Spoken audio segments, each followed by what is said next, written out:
우리가 앞으로 약 2년에 걸쳐서 함께 교제하게 될 마태복음의 성격에 대해서 말씀드렸고, 지난 시간에는 그 예수는 아브라함의 아들이다 이런 말씀을 드렸습니다. 영어로 son 하는 말은 후손, 자손 이렇게도 번역되지만 직접적으로는 아들 이렇게도 번역할 수 있는 말이죠.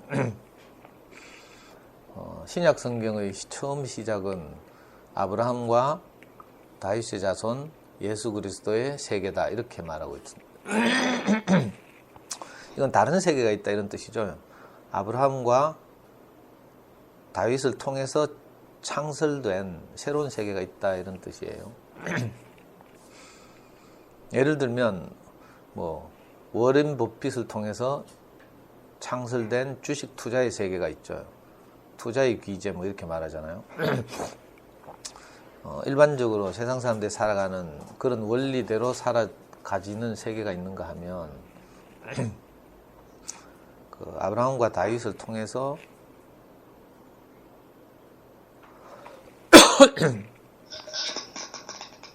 아이씨, 스카이프 끌까? 현미야, 오선택한테 카톡 좀 날려라. 음소거 하라고.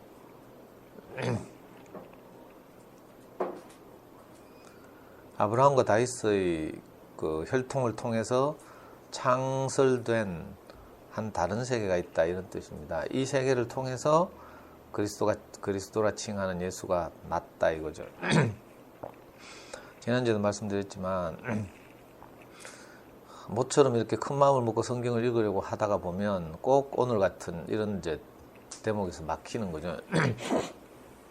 계속 누가 누구를 낳고 누가 누구를 낳고 하는 족보가 이렇게 성경에 크게 몇 번 등장하는데 신약 성경은 공교롭게도 시작하자마자 이게 나와가지고 모르는 사람들 이름 막 나오고 막 이걸 왜 써놨는지 모르겠죠. 그래서 참 답답한데 사실은 이 마태복음을 쓴 저자는 어떤 의도를 가지고 이런 족보를 지금 배열해 놓고 있습니다. 예수는 어떤 그 혈통을 통해서 나오는가 태어나는가 이 문제고, 이걸 인격적으로 말하면 우리 인생을 참 만족해 하는 그 어떤 것, 그리스 사람들이 그리스도라고 부른 그 어떤 것은 어떻게 우리 인생을 통해서 산출되는가, 어떻게 내가 흔들리지 않는 행복과 만족을 누리면서 살 수 있는가 하는 것을 이제 육신적인 이스라엘의 혈통을 통해서 우리에게 알려주고 있는 거죠. 그 육신적인 혈통 이면에 있는 다른 것을 우리가 알게 되면 그렇게 우리가 살게 되고, 그렇게 살면 내 인생을 만족해 하는 그리스도를 내가 누리고 경험하고 또 다른 사람들에게 나누어지고 이렇게 할 수 있는 거거든요. 그래서 지난 시간에는 그리스도라 칭하는 예수는 아브라함의 자손이었다. 아브라함의 자손이다 이런 말씀을 드렸습니다. 그리고 이 아브라함은 성경에서는 아주 간단하게 묘사하고 있지만 몇 가지 특징을 가지고 있다고 말씀드렸죠. 그게 뭐였는가 하면 첫 번째는 부름받은 사람이죠. 아브라함 하면 다른 거 다 몰라도 되는데 아브라함 하면 갈 바를 모르고 있다가 하나님의 음성을 듣고 하나님을 따라 나온 첫 번째 사람이죠. 그래서 아브라함 하면 부름받은 사람 이렇게 아주 상징적으로 압축할 수 있습니다. 그래서 우리 교회는 처음 오면 그렇게 묻는다고 했죠. 네 아브라함이 누구 이렇게 물어요. 네가 누구의 부름을 받았느냐 이 말이죠. 그러니까 예수는 누구의 아들인가 하면 부름받은 사람의 아들이다 이런 뜻이에요. 우선 우리가 몸담고 있던 그 만족 없는 세계로부터 아브라함의 세계로 부름을 받아야 일단 새로운 가능성이 열리는 거죠. 그래서 갈 바를 모르던 상태에서 부름을 받은 사람, 이 사람이 아브라함이다. 그러니까 사실 우리는 다 아브라함의 아들이죠. 우리도 어떻게 부름을 받는가 하면, 우리 어떻게 이렇게 말씀을 듣고 살게 되는가 하면 나도 갈 바를 모르던 경험이 다 있거든요. 그게 크든지 적든지 그게 적은 문제는 이제 아이를 어떻게 키워야 될지 몰라서 그럴 수도 있고, 또 그보다 훨씬 더 큰 내 인생의 깊은 터널, 절망을 만나서 그럴 수도 있고, 사람들의 그 경우는 다 다르지만 공통적인 것은 어쨌든 내 인생의 갈 바를 모르다가 하나님의 부르심을 받았다, 이거죠. 아브라함을 또 함축하는 두 번째 이야기는, 아브라함은 값없이 아들을 선물로 받은 거죠. 하나님이 아브라함을 부르시면서 모든 사람들이 하나님을 떠나서 지 좋을 대로 살잖아요. 사람들은 간섭 없이 살기를 원하죠. 이걸 보고 이제 자기 생각에 좋을 대로, 또는 자기 스스로가 하나님이 되어 이렇게 사는 거예요. 그런데 이제 그런 모든 사람들의 세계에서 최초로 자기 뜻을 따라 살지 못하고 하나님의 부르심을 받아 사는 사람이 이제 한 사람 출연했는데, 이 사람에게 하나님이 약속하셨어요. 내가 너에게 씨를 주어가지고, 후손을 주어가지고, 이 후손이 바다의 모래알처럼 하늘의 별처럼 많게 하겠다, 이렇게 약속한 거죠. 그리고 많은 과정을 거쳐서 아브라함은 이삭이라는 아들을 얻게 됐어요. 그래서 이 아들은 지난주에 우리가 자세하게 알아본 것처럼 아브라함의 생식 능력이 다 끝났을 때, 아브라함의 아내 사라는 생리가 끊어져서 임신이 불가능하고 아브라함은 무려 100세가 되었을 때, 100세라는 말은 물론 상징적인 말이죠. 이 말은 이제 후손을 더 이상 이렇게 생산할 수 없었을 때 이런 말이에요. 자기가 끝났을 때, 남자로서의 모든 가능성이 끝났을 때, 그때 이상하게 아내에게 임신하는 이런 기적적인 사실이 생긴 거죠. 그래서 태어난 아들이 이삭이에요, 이삭. 그래서 아브라함, 이삭을 거쳐서 이제 이스라엘이라는 한 민족이 크게 탄생하는 거죠. 그래서 아브라함을 요약하면 값없이 선물을 받은 사람.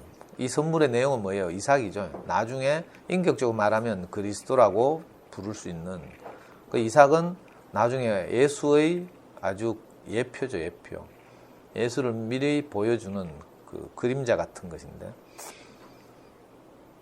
아브라함을 세 번째로 우리가 요약할 수 있는 것은 정해진 구역 안에 사는 사람, 이런 뜻이에요.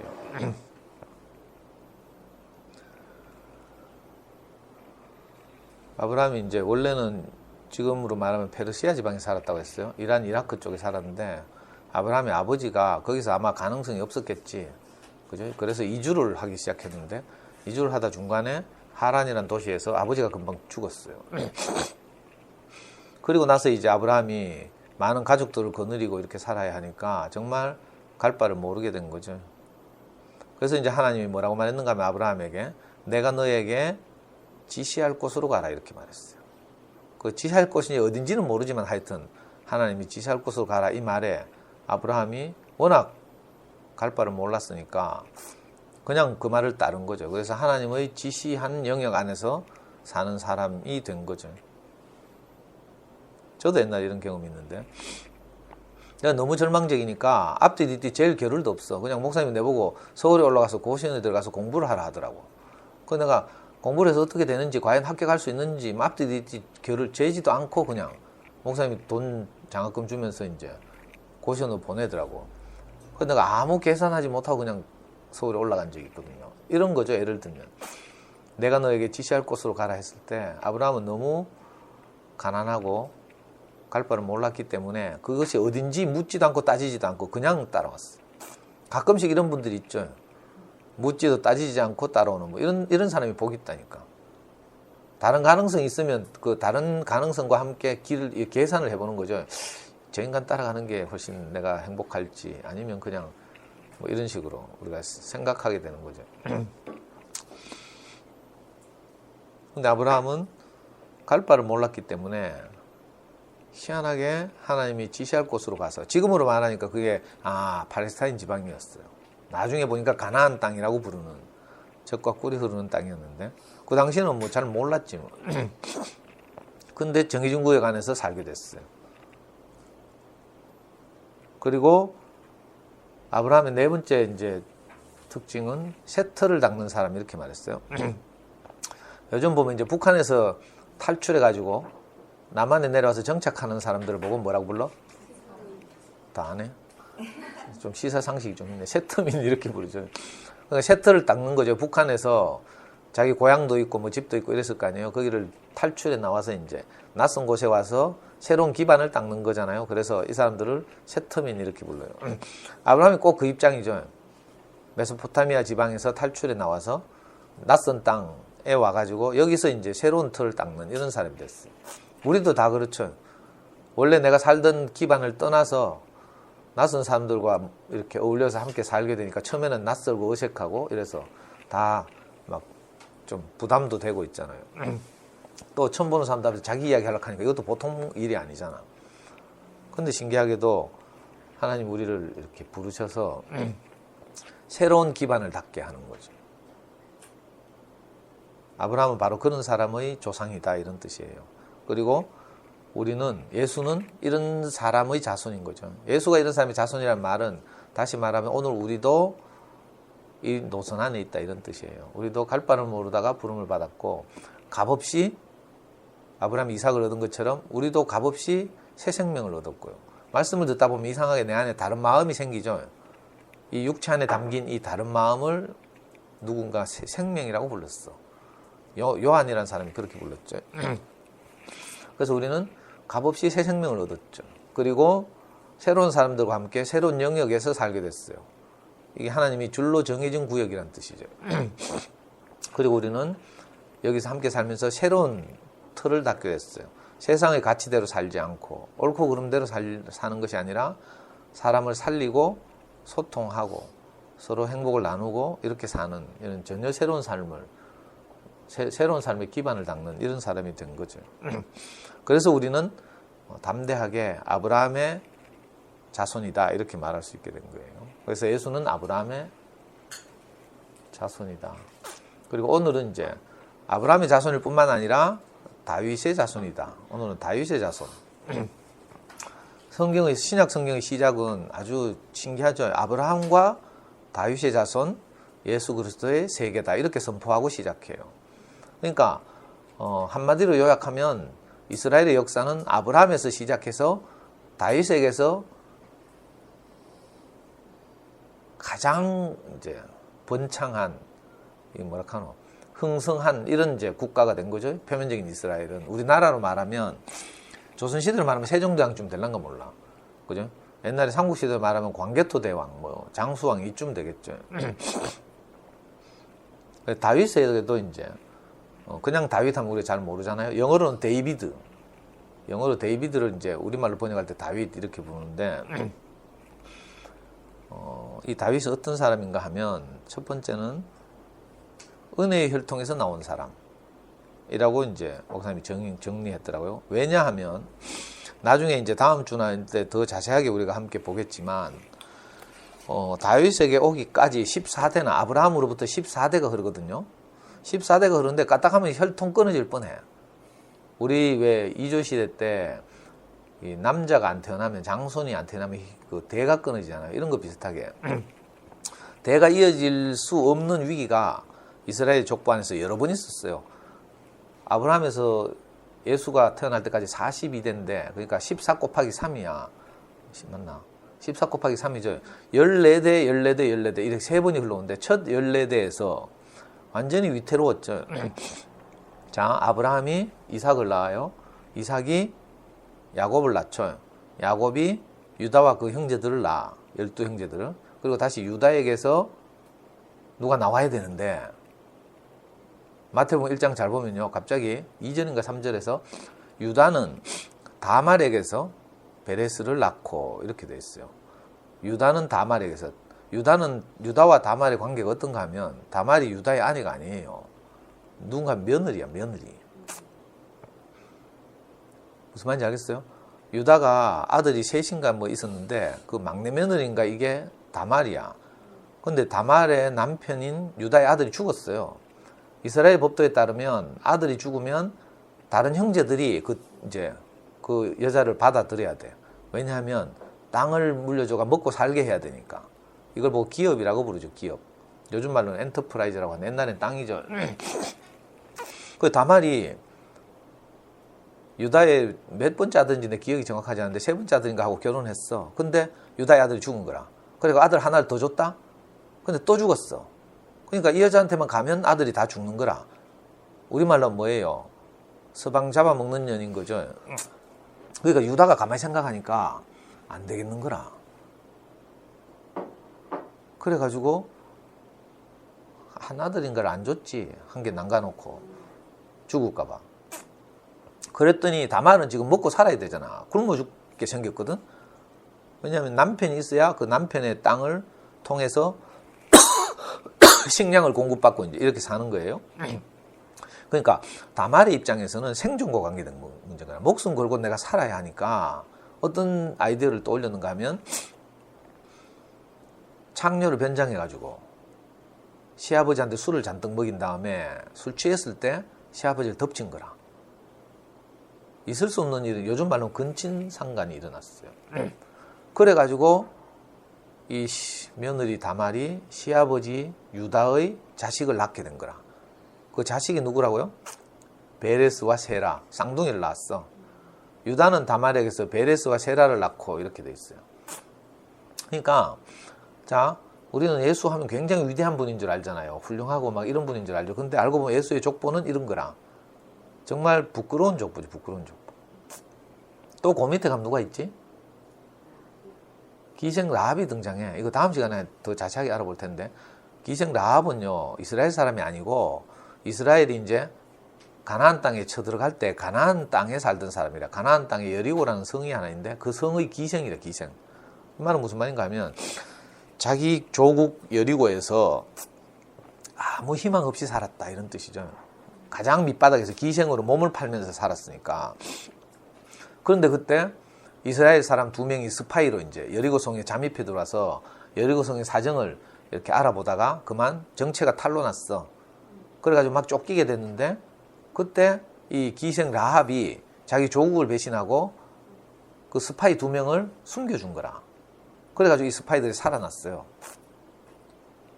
그때 이제 이 스파이들이 약속을 했지. 우리가 이 땅을 정복하게 되면 너희는 꼭 살려주겠다 이렇게. 그래가지고 라합이 조국을 버리고 이스라엘로 귀순한 사람이죠. 하여튼 그런 족보도 있고, 하여튼 거기 보면 성경 보통 남자들 족보 보면 남자만 나오잖아요. 근데 신기하게도 마태복음 1장에는 비련한 여자 5명이 나와. 그 중에 3명인가 4명이 다윗과 관계가 있어요. 자, 마리아하고 우리아의 아내는 다윗이 되고 그 전에 위에 3명은 다윗을 낳기 위해서 있어야 했던 불가피한 여자들이죠. 그러니까 알고 보면 굉장히 훌륭한 가문의 후손인 것 같지만 예수가 그렇지 않고 오히려 은혜가 아니면 살 수 없는 사람의 후손이다 이런 뜻이에요. 그러니까 다윗은 누군가 하면 은혜가 아니면 혈통을 이을 수 없는 사람이죠. 그래서 은혜의 혈통에서 나온 사람 이렇게 요약할 수 있어요. 겨우겨우 족보를 이어오면서 간신히 대가 끊어질 뻔했는데 겨우겨우 이제 다윗이 태어난 거죠. 그래서 다윗은 은혜를 받은 사람, 은혜의 혈통에서 나온 사람 이런 뜻이에요. 오늘 우리도 내가 노력해서 무엇을 얻는 게 아니라 내가 이렇게 안정되고 행복하게 사는 것이 내 노력의 결과가 아니라 어디서부터 값없이 받은 거죠. 이걸 제대로 알게 되면 아, 나도 다윗의 후손이구나 이걸 알게 돼요. 내가 이번에 내 동생 죽는 과정을 보니까 그죠.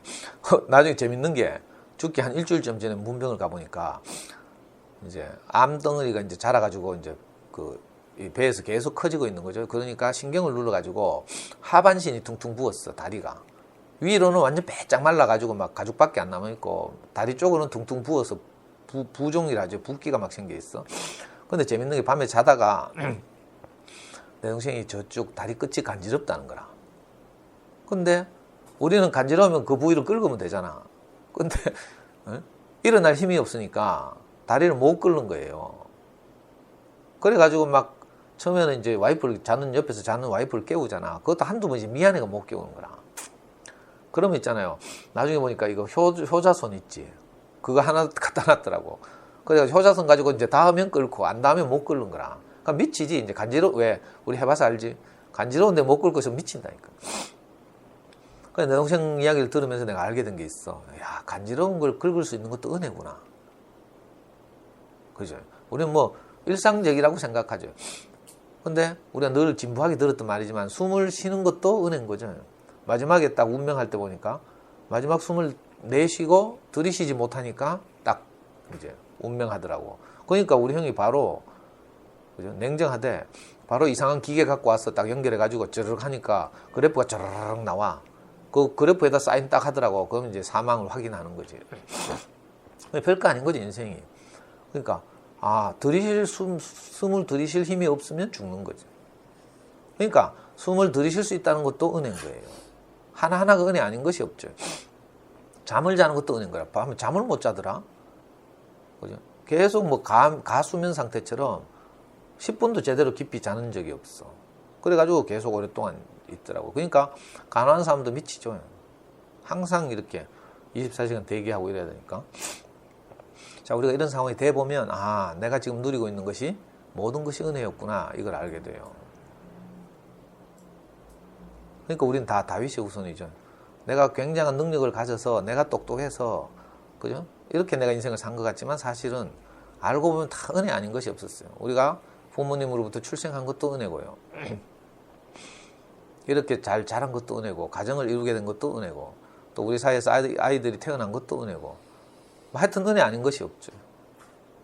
우리가 지금 이런 공간이 있다는 것도 은혜라. 이 추운 겨울에 이 뜨뜻한 히터를 누리면서 우리 처음에 만들 땐 겨울에 우야녹하고 성미가 계속 쫄았거든. 근데 히터 보니까 뭐 겨울 걱정할 일이 없어. 너무 세가지고. 그러니까 알고 보면 모든 게 은혜죠, 은혜. 그러니까 예수를 일컬어서 아브라함과 다윗의 후손 이렇게 말할 때 이 다윗의 후손 할 때 첫 번째 우리가 생각해야 될 것이 은혜의 혈통에서 나왔다. 저도 지금 생각해 보니까 진짜 은혜의 혈통에서 나왔어요. 목사님이 아슬아슬하게 재승이 형의 그 간곡한 목사님 원래 이제 CCC에서 이제 해고당한 뒤에 고향으로 돌아가야지. 고향이 아니고 자기 가족이 사는 충북 제천으로 돌아가야 했는데 그때 재승이 형이 붙잡았죠. 우리하고 함께 사십시다고 경선이 누나와 재승이 형이 목사님을 붙잡았어요. 그것도 참 신기한 일이고 가족이 있는데도 붙잡으니까 거기 머무른 목사님 그 사건도 신기한데 그 다음에 재승이 형이 이제 먹고 살아야 되니까 재승이 형도 목사님과 같은 시기에 CCC에서 해고당했어요. 먹고 살아야 돼가지고 재승이 형 원래 CCC에서 영어 통역 간사를 했거든. 영어를 잘하잖아. 맨날 미국 무대 가고 이러니까. 그래가지고 재승이 형이 자기가 먹고 살려고 시내 나가서 영어 학원에서 강사를 했단 말이에요. 영어 학원 강사를 하다가 영어 배우러 온 학생 하나를 전도했어. 그게 누군가 하면 송구평 형이라고 우리 형의 경대 의대 동기예요. 그 형은 중국인이건 중국인. 화교. 그러니까 이 한국 사람하고 인연 닿기가 정말 어려운 사람인데 그 화교가 어떻게 강의 들어왔다가 영어 배우러 왔다가 재승이 형한테 꼬시켜가지고 목사님의 제자가 된 거지. 근데 이 형이 또 의대를 들어간 거야. 중국인이 의대 들어가는 건 정말 하늘의 별 따기거든. 경대의대 들어가면 공부 잘해야 되죠. 중국인 화교가 의대 들어가기 어렵다고. 근데 왜 그거 있잖아. 엄마들이 좋아하는 농어촌 특별전형처럼. 얼마 전에 누가 내한테 묻더라. 농어촌 특별전형 하려고 하면 어쩌고 저쩌고 뭐. 겁도 없이. 농어촌 특별전형보다 더 쉬운 게 뭔가 하면 외국인 특별전형 이런 거라. 그건 정원외라 정원외. 어느 정도만 하면 받아주는 거예요. 그래가지고 구평형이 경대의대를 들어갔어. 경대의대를 들어가가지고 경대의대에 있는 140명의 모든 동기생들한테 복음을 전했대. 자기가 너무 좋으니까. 근데 그 중에서 조금 반응을 보인 게 딱 두 사람 있어, 두 사람. 우리 형하고 다른 형 하나하고. 근데 우리 형이 재승이 형을 따라서 6개월 동안 딱 목사님 말씀을 듣다가 도망갔지. 왜? 자기 출세하려고. 분명히 목사님 말씀 듣고 살면 내 멋대로 못 살고 하나님 뜻대로 살아야 될 것 같으니까 우리 형 머리 좋잖아. 바로 계산 나온 거지. 그러니까 도망갔잖아. 도망가고 지금 무려 10년이나 있었다니까. 10년 있으면서 어떻게 됐어요? 하나님이 우리 형을 되찾기 위해서 우리 집안에 형수를 시집오게 해가지고 고부간에 갈등이 일어나게 해서 우리 형이 며느리 편도 못 들고 시어머니 편도 못 들게 진짜 이 뭐라 하는 오동나무에 걸린 것처럼 그렇게 만들었죠. 그때 구평형이 10년 만에 카톡병원에 다시 찾아와서 우리 형은 그 구평형 늘 무시했거든. 왜 전문의도 아니고 중국인이고 뭐 이래서 평소에도 몇 번 찾아왔대. 찾아올 때마다 무시하고 이랬는데 바쁘다하고 10년 후에 딱 찾아와서 딱 한마디 했대. 상근아 목사님께도 돌아가자. 한마디 했는데 바로 우리 형이 벌떡 일어나가지고 돌아왔다 하잖아요. 참 기이한 인연이죠. 그래서 오늘 이제 내가 있는 거예요. 내 동생이 있고. 그러니까 이게 은혜가 아니면 안 되는 혈통을 따라서 나온 거라. 사실 한 사람 한 사람이 그리스도를 만나서 이렇게 행복한 삶을 살게 된 것이 정말 아슬아슬한 그 외나무, 그죠? 외길을 걷는 것처럼. 제가 여러분들과 만나는 것도요, 한 사람 한 사람과 인연을 이렇게 생각해 보면 정말 드라마틱하다니까? 알아요? 제가 목사님 만난 것도 그렇지만, 어떻게 우리 아무 인연이 없잖아, 한 봐. 그래도, 양미연이 제일 오래됐네, 내하고 안지. 저 이천에서 태어나가지고, 이천 근처에 있는 삼성전자에 어떻게 취직을 했다? 삼성전자 무슨 상무 비서실인가? 내하고 아무 인연이 없잖아. 대구 바닥에 사는 내하고. 근데 어떻게 같이 살게 됐어요? 한 사람 한 사람의 삶을 보면 정말 은혜가 아니면 안 되는 길로 우리가 오다 이렇게 만나게 된 거라. 우리 겨자씨 보니까 신기한 게 저도 유튜브 출신이에요. 유튜브. 얼마 전까지는 유튜브가 뭔지도 몰랐잖아 우리. 근데 시대가 흘러서 하나님이 이렇게 딱 우리를 문명을 사용하시니까 요즘 들어서 이상하게 유튜브 통해서 사람들이 많이 온다. 그리고 유튜브 통해서 검색해 오는 분들의 공통점이 뭔가 하면 씩씩해. 물론 자기들 대로 뭐 재보고 간보고 했겠지만 그래도 내가 보기에는 오프라인으로 이렇게 강의 듣고 오는 사람들에 비해서 훨씬 더 속도가 빨라. 젊어서 그런지. 그러니까 우리가 이렇게 만나게 된 것도 다 은혜죠, 은혜. 우리는 은혜의 혈통을 따라 나온 사람들이에요, 사실. 알고 보면 다 은혜인 거죠. 우리가 주제 파악을 못하고 잘 모를 때는 이게 은혜인지 아닌지도 몰라. 똥인지 된장인지 구분이 안 되는 것처럼. 아, 내가 이렇게 사는 것이 은혜구나. 또 이 사람들과 함께 사는 것이 참 은혜구나. 이걸 이제 내가 아는 날이 오는 거죠. 다윗은 또 어떤 사람인가 하면 재밌는 말인데 목사님이 이렇게 표현해서 건축자의 버린 돌 이렇게 표현했어요. 이건 사실은 다윗 시대에 다윗에 대한 표현이 아니고 예수의 제자 중에 어떤 분이 예수를 표현하면서 이렇게 해놨어요. 이게 무슨 말인가 하면요. 건축자의 버린 돌 하는 말은 아무 쓸모가 없다 이런 뜻이에요. 건축을 하잖아요. 벽돌을 이렇게 쌓죠. 쌓는데 건축 안 하. 벽돌을 이렇게 쌓다 보면 크기가 규격이 똑같아야 쌓잖아. 근데 어느 한쪽이 부사졌다거나 이러면 어떻게 해요? 건축에 사용될 수가 없지. 그런 건 버린다니까. 건축 공사장 가보면 왜 폐자재들이 막 버려지듯이 건축자의 버린 돌 하는 말은 그런 말이에요. 건축에 쓰여지고 남은 찌끄레기 돌. 그러니까 쓸모없어서 버려진 돌이라는 거죠. 근데 누가 예수를 보더니 그렇게 말했어. 건축자의 버린 돌이 집 모퉁이에 요긴한 돌이 되었다. 이렇게 표현하고 있어요. 이게 무슨 말인가 하면 건축하는 데는 원래는 딱 정한 규격의 벽돌이 필요하잖아. 근데 모퉁이에 딱 가면 어떤가 하면 반쪽짜리가 필요한 거라.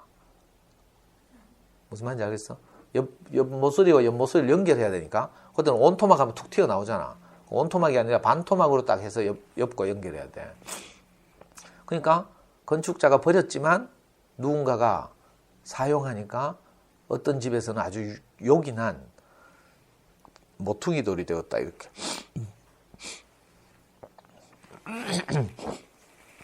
다윗이 바로 그런 사람이라는 거죠. 여러 번 말씀드렸지만 그 다윗 시대에는 이제 선지자, 유명한 선지자가 있었는데 하나님의 입장을 대신하는 사람, 선지자가 있었어요. 그 다윗 시대에는 이제 가장 유명한 선지자가 사무엘이라는 선지자가 있어. 사무엘 사진도 많이 팔리죠. 백화점 같은 데 가면. 아주 이쁘고 막 소녀 같은 그런 선지자가 있는데 이 선지자가 하나님하고 그렇게 사이가 친했다네. 그래가지고 이제 이스라엘의 왕을 삼는데 제일 처음에는 왕을 누구를 세웠는가 하면요. 이스라엘 중에서 가장 용맹한 사람을 왕으로 세웠어요. 그 사람 이름이 사울이라는 사람이었어. 사울은 키가 크고 싸움 잘하고 용맹하고 이랬대. 그래서 마땅히 모든 백성들이 동의해가지고 왕이 첫 번째 이스라엘 왕이 됐어. 이스라엘 왕이 없으니까 이 다른 민족과의 싸움에서 늘 지는 거예요. 그래가지고 이스라엘이 막 하나님한테 때를 쓰잖아. 우리도 왕 좀 주십시오 해가지고. 그래가 세운 왕이 사울인데 이상하게도 사울이 뛰어나니까 어떻게 해요? 하나님을 배신하는 거라. 이상하게 뛰어난 사람들은요, 자기를 신뢰하고 살죠. 이건 어쩔 수 없는 길인 것 같아. 지가 능력이 있는데 뭐 아쉽게 남의 도움을 받으면서 살 필요가 뭐가 있어요. 그래가지고 지 쪼대로 사는 거죠. 그러다가 점점 하나님의 눈 밖에 나고 백성들도 민심이 이반하고 이렇게 해서 할 수 없이 이제 백성들이 막 하나님한테 또 원망하는 거라.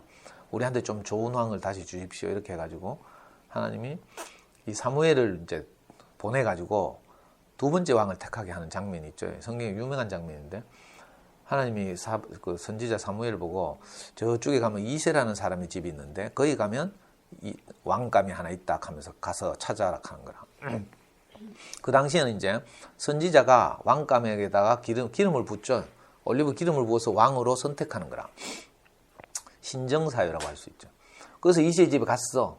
그래서 이런 사정을 말하니까 이 아버지 이새가 아들을 하나씩 면접을 보이는 거예요.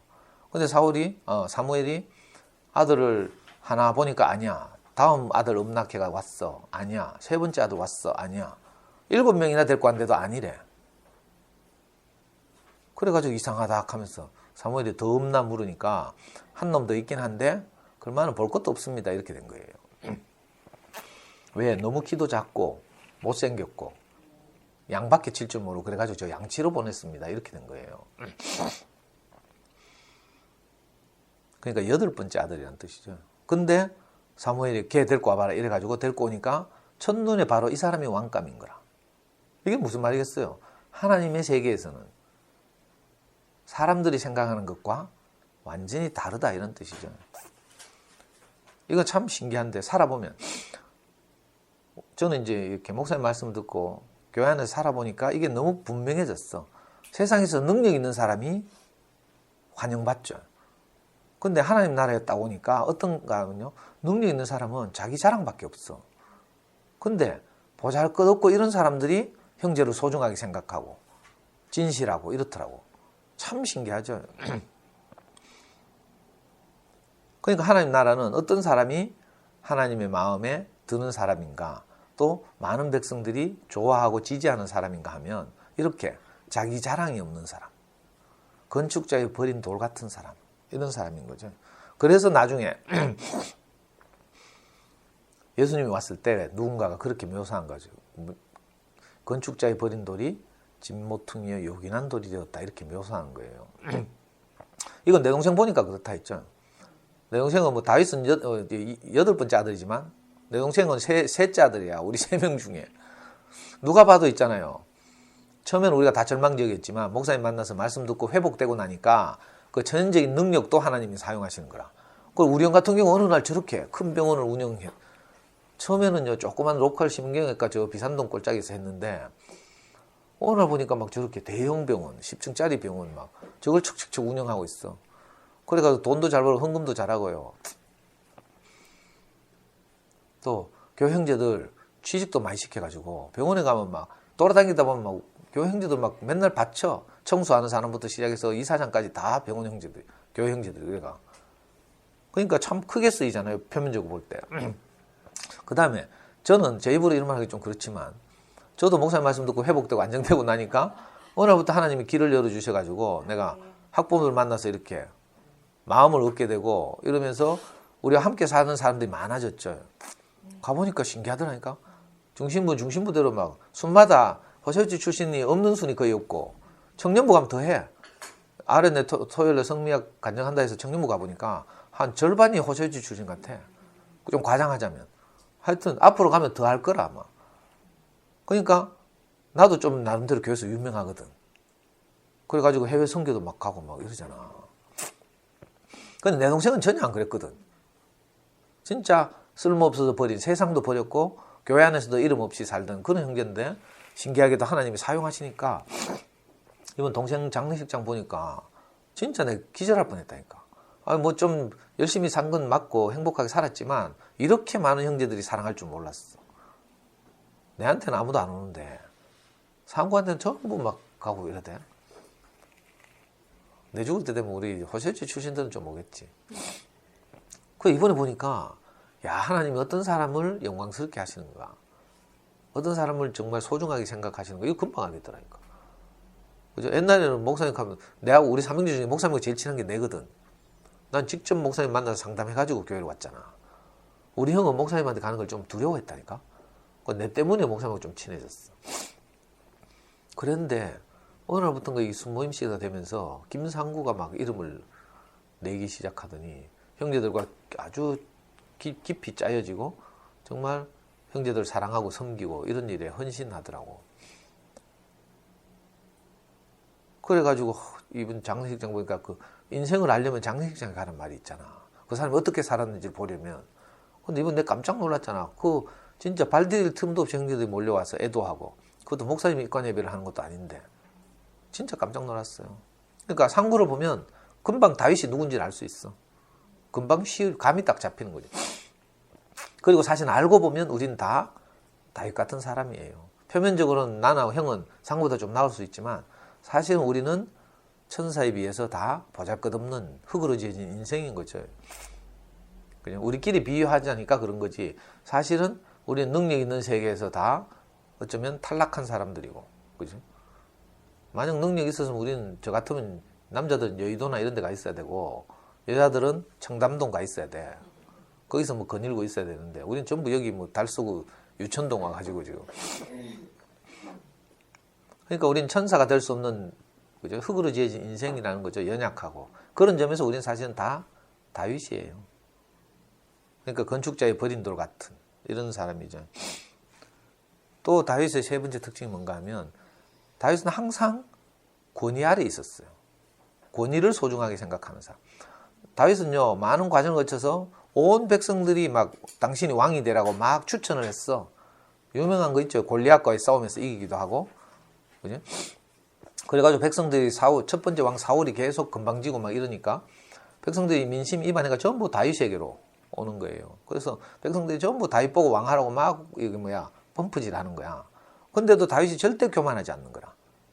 우리 왕이 지금 있는데 왜 내가 왕을 하냐 하면서 항상 민심이 그런데도 불구하고 항상 때를 기다리고, 그죠? 자기를 낮추고 이렇게 있던 사람이에요. 그리고 왕이 되어서도, 그죠? 항상 하나님의 뜻을 따라 살고 절대로 자고하지 않고, 딱 한 번 실수했지. 너무 이쁜 여자를 만나가지고 자기 부하 장군 우리아의 아내가 어느 날 목욕하는 걸 그만 높은 데서 본 거라. 그래가지고 그거 반해가지고 장군 우리아를 전쟁터에 내보내서 죽게 하고 그 우리아의 아내를 취해서 자식을 낳죠. 그 자식의 이름이 솔로몬이야. 그래서 성경에 보면 마태복음 1장 아까 읽어봤지만 다윗은 우리아의 아내에게서 솔로몬을 낳고 이렇게 돼 있어요. 그 솔로몬을 통해서 또 나중에 예수가 나는 거라. 그거 희한하죠. 그러니까 다윗이 실수라고 하기도 어려워. 사실은 예수가 나려면 필연적으로 그런 길을 거쳐야 된다, 이런 뜻이죠. 우리 생각과 도덕과 상식을 벗어나는 노선에서 그리스도가 나타나신다, 이런 말이죠. 그러니까 우리는 우리가 아는 도덕, 상식, 율법, 전통 뭐 이런 거 있잖아요. 그런 거 아무 상관없다는 걸 알아야 돼. 행복하려면 이래야 되지, 이런 거 있어요. 전혀 그렇지 않아요. 행복하려면 뭐는 있어야 되지 않냐, 이런 거. 행복하려면 애가 공부는 어느 정도 해야 되지 않나, 이런 거 있죠. 그거 다 속는 거라. 그거하고 아무 상관이 없어. 그걸 지금 마태복음에서 1장의 족보에서 우리에게 말해주고 있어요. 우리가 볼 때 너무나 비상식적인 일들이 일어나서 그 노선을 통해서 예수가 오는 거라. 만약에 이런 메시지를 우리에게 전하고 싶지 않았다면 내 같으면 성경을 쓸 때 그 부끄러운 여자들 이름 다 뺄 수도 있어. 안 그렇겠어요? 대충 이렇게 42대를 다 쓰지 말고 이상한 여자들 있는 거 다 빼고 이렇게 한 30대로 줄이면 되잖아. 그러면 되는데 성경의 이 필자는, 그죠? 그 부끄러운 여자들을 빼지 않고 다 넣어놨어. 왜 그런지 알아요? 우리 관념을 깨려고 하는 거라. 그리스도가 나타나는 세계는, 그죠? 그리스도를 누리고 사는 세계는 우리의 관념, 뭐 도덕, 우리의 가치관 이런 것과 아무 상관이 없다는 뜻이에요. 능력 뭐 이것과도 상관이 없고. 그 다윗은 신기하게도 항상 하나님을 자기 권위로 알고 산 사람. 우리 교회식으로 말하면 머리가 있는 사람 이렇게 말해요. 우리 교회에서는 머리가 있는 사람 이렇게 말해요. 세상 남자들은요 머리가 없어.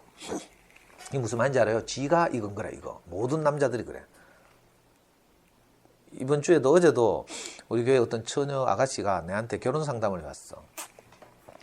아, 토요일이구나. 토요일 밤에 카톡이 와가지고 삼촌 하면서 왜 하니까 주무세요? 안 주무신다 하니까 뭐 좀 물어보려고요 하면서 뭐 하니까 교회 어떤 사람이 자기한테 신랑감을 소개한다는 거라.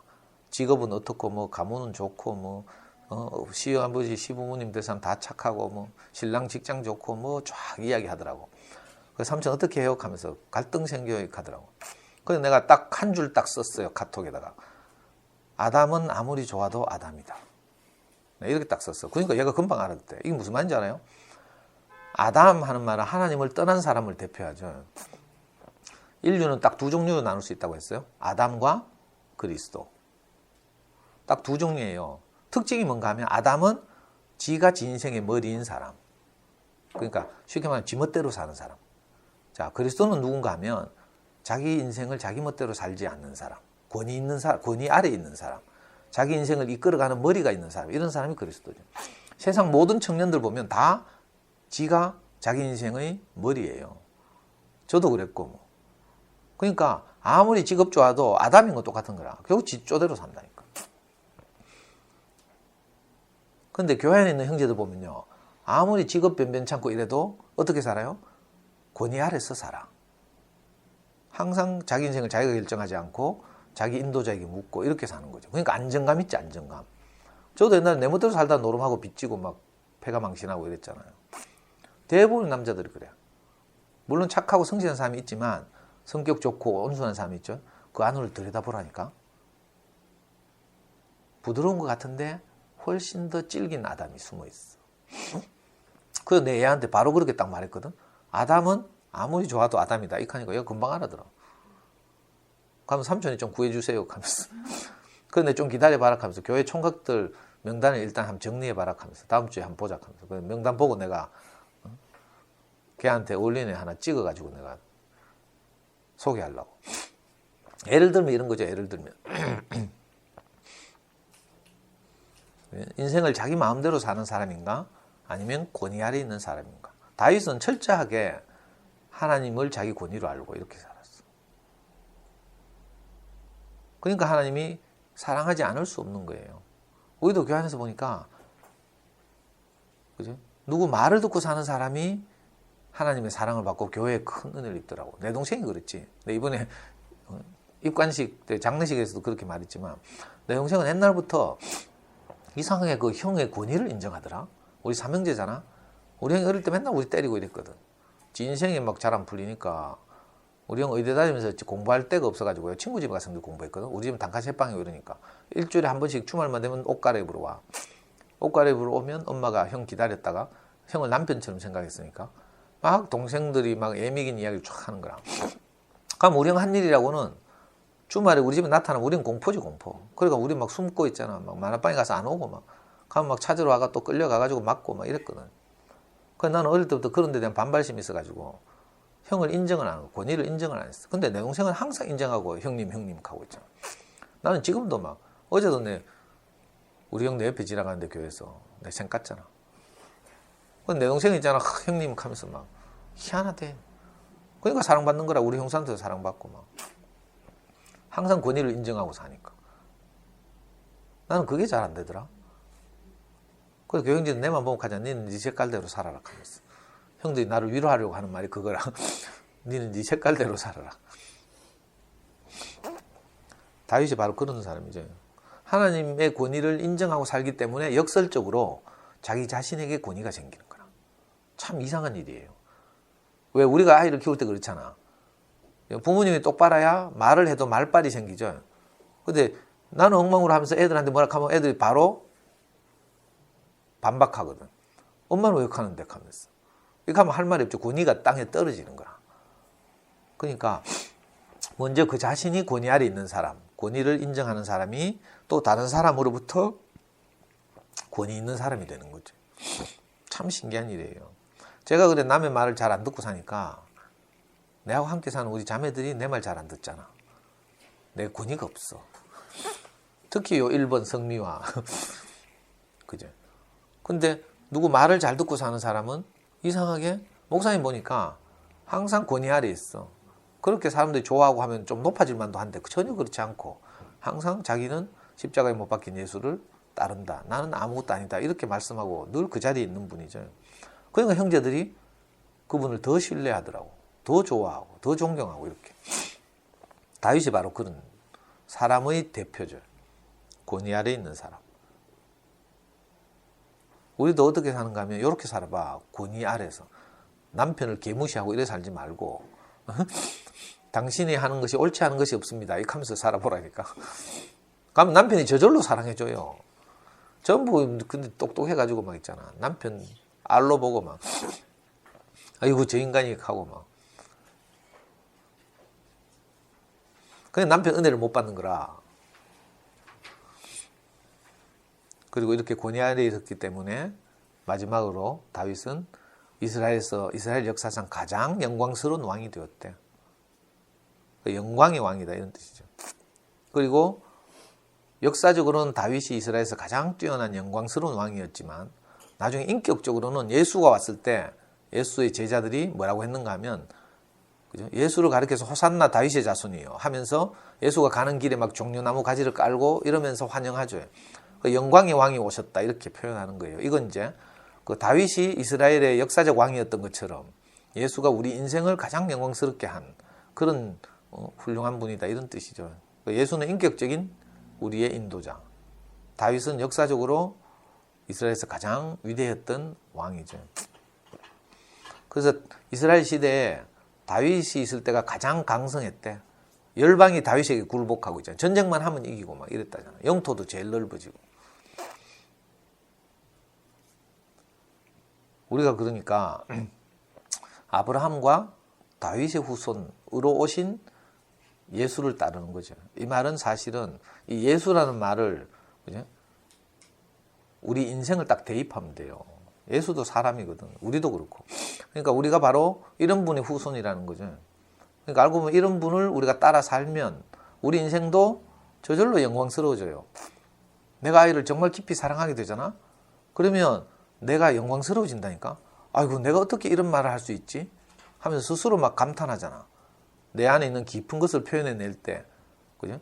우리 아이들에게 해보면 내가 가장 영광스러워져, 귀해지죠, 존귀해진다는 느낌이 든다니까. 내가 형제들을 살릴 때, 그죠? 절망에 빠진 누군가를 위로하게 될 때, 내 인생이 가장 영광스러워져요. 내밖에 모르고 살 때는 옹색해지지 오히려.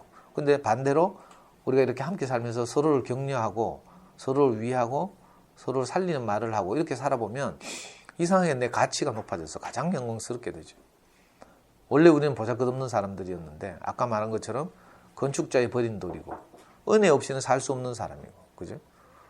그런데 신기하게 우리가 다른 권위를 만나서 권위 아래에 우리가 딱 엎드려지게 됐잖아요. 저는 목사님 말씀을 딱 들으면서 이상하게 그분의 말씀 앞에 내 인생이 탁 놓아지더라고. 그전에는 내가 막 움켜쥐고 있는 내 생각이나 사상이나, 그죠? 알량한 내 자존심 이런 거 있잖아요. 이거 가지고 막 버틴겼는데, 근데 너무 옹색하고 여유가 없고 이랬잖아요. 근데 신기하게도 말씀을 듣고 사는데 이상하게 그 말씀 앞에, 그죠? 하나님 말씀 앞에 내가 저절로 이렇게 승복이 돼. 그러니까 권위를 인정하게 된 거죠. 내가 뭐 농담 삼아 나는 권위를 뭐 잘 못 따른다고 이야기했는데, 그건 생내적으로 그렇고요. 세상에 살 때는 저는 그래서 모든 권위에 저항하고 살았잖아요. 그래서 운동권하고 이런 거지. 근데 이상하게 말씀 앞에 딱 오니까 내가 꼼짝달싹도 못 하겠더라고. 어쩌면 저처럼 권위를 인정하고 사는 사람도 잘 없어요. 제가 가지고 있던 모든 것을 이 권위 아래 굴복시키고 있잖아요. 내 모든 가치를 다 권위와 바꾸고 이랬거든요. 그래서 지금 내가 하는 말은, 그치? 예전에 내가 알고 있던 게 하나도 없어요. 전부 목사님에게서 들은 말이고 배운 말이고 교회 안에서 경험된 것이고 이런 거죠. 근데 시간이 흐르면 흐를수록 내 인생이 더 존귀해지고 영광스러워지는 거라. 여러분들도 한번 해보라니까. 이상하게 말씀 듣고 살면 내가 전과는 너무나 다르게 내 자신이 뿌듯해지고 있잖아요. 감사해지고. 그래서 내 주변에 이게 점점 퍼져나간다니까. 이게 너무 신기한 일이에요.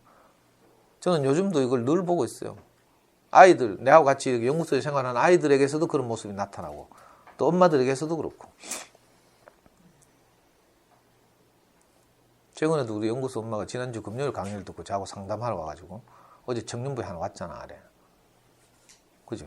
표면적으로 보면 참 어려운 이런 형편과 처지에 있는데, 근데 신기하게도 말씀이 딱 들어가니까 마음이 열리는 거야. 그래서 함께 살기가 참 쉬워진다니까. 세상에 이런 사람 없어. 이런 세계도 없고. 오는 사람들이 더 잘 알겠지. 다 나가면 뭐 자기를 위해 살지 뭐. 함께 살고 싶어하는 사람 없잖아요. 근데 우리는 어떻게 이런 마음이 생겼는지. 이번에 했잖아. 우리 미화 동생 장례식장에 우리 교회 형제들이 조문 와가지고 그 혜정이를 위로하면서 한 말이 전부 한결같이 한 말이 이제 우리하고 함께 살자 이렇게 말했대. 누가 약속한 것도 아니고 짠 것도 아닌데 우리가 할 수 있는 가장 큰 위로가 뭐예요? 함께 살자 이거잖아. 근데 지난 금요일에 상담하면서도 우리하고 함께 살자 이렇게 말했어. 내가. 그러니까 누가 함께 살려고 하겠어요? 함께 살자 하면 뭐 동거하자 말이야? 이렇게 받아들이는 세상에서 옛날에 내가 함께 살자 하니까 진짜 말귀를 못 알아듣더라. 함께 살자 하니까 무슨 한 집에 살아야 되는 줄 아는 거라 전부. 이 개념밖에 없어. 근데 우리가 이제 요즘은 그래서 저는 좀 이렇게 많은 사람들 만나다 보니까 이제 이걸 이웃이 되어서 이런 말도 쓰고 뭐 하는데 가족같이 이것도 부담스러우니까 하여튼 진짜 우리는 가족같이 이렇게 함께 살게 된 거죠. 근데 요즘 보니까 이어서 저녁 먹을 때 보면 완전히 꼬마들 막 6살짜리부터 해서 막 한 10명씩 모여가지고 막 그 밥이 코로 들어간지 입으로 들어간지 모르는 데서 내가 꾸역꾸역 돼지처럼 밥 먹고 있어. 내 성격상 이건 불가능하거든. 난 정말 깔끔한 거 좋아하고요. 정리정돈된 거 좋아하고 이래. 우리 순회 가도 그 부장판사 와이프가 내하고 이제 내가 순성김이라는 사실 알고 정말 긴장했대. 왜? 내가 생기기도 그렇고 간장하는 것도 그렇고 깐깐하잖아. 말하는 것도 그렇고. 근데 내하고 딱 순생활을 몇 달 해보더니 저렇게 자유로운 사람이 없다 하는 거라. 그러니까 이건 천연적인 내가 아니죠. 천연적인 저는 정말 깔끔하고 정리정돈되고 조용해야 되고 막 이래요. 근데 내가 저녁마다 연구소에서 밥 먹을 때마다 내가 감사한다니까. 야, 내가 어떻게 이렇게 돼지우리처럼 이라고 말하면 좀 그렇지만 이런 상황에서 내가 아이들하고 엄마들하고 이렇게 꾸역꾸역 먹으면서 그죠? 이렇게 살 수 있게 됐는지 이거 하나님의 은혜라 은혜. 난 나밖에 모르던 사람이거든요. 근데 누구하고 함께 살고 싶어지고 그러니까 함께 살려고 하면 내 성질대로 살 수 없잖아요. 그죠? 내려놓고 양보할 거 양보하고 이렇게 살아야 되니까. 근데 이상하게 그 삶이 훨씬 풍요롭고 재밌다니까. 언제 어디서 또 가난한 자매들이 혜성과 같이 나타날지 모르고. 이러니까 늘 그게 기대가 되고 있죠. 요즘 내 기쁨이 되는 게 누군 줄 알아? 우리 연구소에서 제일 골 때리는 애가 있어. 권규민이라고. 붕어 회사 동료의 아들이라는데 내가 그래 글만 받지 말자고 막 했거든. 번호 딱 보니까 견적이 나오더만. 근데 미화가 또 붕어를 데리고 온 사람이잖아. 그러니까 붕어가 또 직장 후배를 소개하니까 또 우회가 뭐 하여튼 권규민을 받게 됐어. 학습적으로 완전히 이제 초등학교 1학년인데 뭐 한 준비된 수준은 6세도 안 돼. 거기다가 내 책버스 수업 하면서 애 상태를 이렇게 마음을 표현하는 걸 해보니까 가장 불안정하고 가장 위험하고 가장 적대감이 많고 막 이렇더라고. 그거 참 암담하다 싶었는데 참 다행히 요즘 내 기쁨이 되는 게 뭔가 하면 누가 그 캣때 이 권규민 엄마한테 네가 진짜 중요한 걸 모르고 있다 하면서 강의를 열심히 들으라 했대. 누가 켰는지 몰라. 부모가 켰는지 미화가 켰는지 모르겠는데 그 얘가 요즘 매일 금요일 강의를 직장에서 듣고 있는 거라. 그리고 하나 들을 때마다 늘 댓글을 남겨 우리 카페에다가 지금. 근데 보니까 애가 강의를 들으니까 너무 재밌고 중독성 있다 하면서 그죠? 이런 걸 보니까 내가 너무 기쁘더라고. 아이가 상태가 그런데 엄마가 그렇게 강의를 듣고 말씀을 듣고 변화해야 아이에게 긍정적인 것이 흘러 들어가서 점점 좋아지는 거죠. 근데 대부분 엄마들은 지는 가만히 있고 애만 잘 되기를 바래. 이게 가능하나? 집에서 엄마들이 어떤 것을 흘려보내야 되죠. 그래야지 아이들이 이제 점점 이렇게 그 영향을 받고 시간은 걸리지만 그게 가장 확실한 길인데 보통 우리가 막 바쁘고 막 서두르고 이러니까 그죠. 자기는 그대로 이렇게 있고 공짜만 바라는 이런 거죠. 근데 이 뿡뿡이 맘이라고 대화명이 뿡뿡이 맘인데 강의를 듣고 댓글 남기고 강의를 듣고 댓글 남기고 하는 거 보니까 정말 희망이 보이더라고. 그래서 요즘은 내가 규민이 별로 구박 안 하잖아. 엄마 강의를 들으니까 가능성이 생기잖아. 안 그러면 아이고 진짜 애 보면 안 됐다 싶다니까. 어찌할 바를 잘 모르겠어. 근데 진짜 하나님 은혜를 베푸신다 이런 생각이 들고. 우리가 내가 지금 생각해도 아무것도 아닌 사람들이 어떻게 그지? 다윗의 후손이 되는지. 예수가 다윗의 후손인 것처럼 우리도 이 노선 안에 있으면 그지? 우리 인생을 통해서 그리스도가 표현되고 이러는 거죠. 그리스도와 칭하는 예수가 나시니라 하는 것처럼 우리 인생을 통해서도 그지? 현정 그리스도 이렇게 현정이를 통해서 표현되는 그리스도 이렇게 되는 거예요. 그래서 우리에게서 나오는 어떤 것이 그지? 좁은 범위에서는 아이들과 가족들에게 흘러 들어가서 그지? 가족들을 행복하게 하고 넉넉하게 하고 또 좀 범위를 넓히면 우리 이웃들에게 그죠? 우리 삶이 흘러 들어가서 우리와 함께 사는 이런 작지만 행복한 사회를 우리가 이루고 살게 되는 거죠. 그러니까 예수는 아브라함과 다윗의 후손이고 그 예수의 세계는 바로 아브라함과 다윗 같은 속성을 통해서 이루어진다 이런 뜻이에요. 육신적으로 이스라엘은 이렇게 아브라함과 다윗의 혈통에서 이제 생긴 나라지만 인격적으로 하면 아브라함이나 다윗이 가진 이런 속성들, 성분들을 통해서 예수의 세계가 나타난다, 창설된다 이런 뜻이죠. 오늘 우리도 아브라함과 다윗 같은 속성을 우리가 다 가졌잖아요. 들어보니까 그렇죠. 우리하고 다를 바가 하나도 없어. 그러니까 당연히 우리를 통해서도 이런 세계가 가능한 거죠. 정말 이런 행복한 놀라운 말씀을 듣고 우리가 함께 살게 된 것이 감사합니다.